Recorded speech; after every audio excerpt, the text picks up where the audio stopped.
ఒక తాండాలో వరదలో నడుచుకుంటూ వర్షంలో తడుచుకుంటూ వెళ్ళారు. ఎలా అనిపిస్తుంది? ప్రజాసేవకుడు, ప్రజానాయకుడు, ప్రజల కోసం పాటుపడి ఆహర్నిశలు మాని, నిద్రాహారాలు మాని, తిండి తిప్పలు మాని, ప్రజల కోసమే నేనున్నాను అంటూ, నీ కోసమే ఉన్నా నేను అంటూ సినిమాలను సైతం పక్కన పెట్టి ప్రజల్లోకి వెళ్ళేవాడే ప్రజానాయకుడు. ప్రజల కోసకే ఇక అతని జీవితం అంకితం. అతనిని మించిన రాజకీయ నాయకుడు ఇప్పట్లో అయితే అక్కడ ఎవరు లేరు. ఆంధ్రప్రదేశ్లో ఎవరు లేరు ప్రస్తుతానికి. ఇప్పట్లో అయితే అతను డిప్యూటీ సీఎంఏ కానివ్వండి, ఒక ఎమ్మెల్యేనే కానివ్వండి, ఒక ముఖ్యమంత్రే కానివ్వండి, ఎవరైనా కానివ్వండి, వాళ్ళ డిప్యూటీ సీఎంగా ఉండి కాళ్ళకి చెప్పులు లేకుండా బురదలోనూ వర్షాల్లోనూ తిరగడం కాదు. రేపు సీఎం హోదా వచ్చినా కానీ ఆయన ఏసీ కార్లలో కూర్చోరు, ఏసీ రూమ్లలో ఉండరు, ఏసీ కార్లలో తిరగరు.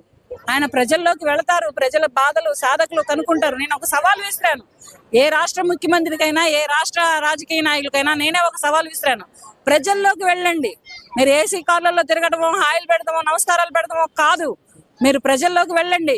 ఒక ఎమ్మెల్యే, ఒక ఎంపీ, ఒక కలెక్టర్, ఒక ఎస్పీ, ఒక వార్డు కౌన్సిలర్, ఒక మన మున్సిపల్ కమిషనర్, మీరందరూ కలిపి ప్రజల్లోకి వెళ్తే ప్రజల బాధలు సాధకులు, వాళ్ళ రోడ్లు ఎలా ఉన్నాయి, వాళ్ళ ఇళ్లలో లైట్లు ఎలా ఉన్నాయి, వాళ్ళ మొగుళ్ళు ఎలా చేస్తున్నారు ఏంటి అనేది కలెక్టర్ చూసుకుంటారు. రోడ్లు, మున్సిపాలిటీలు ఇవన్నీ మున్సిపాలిటీ కమిషనర్ చూసుకుంటారు.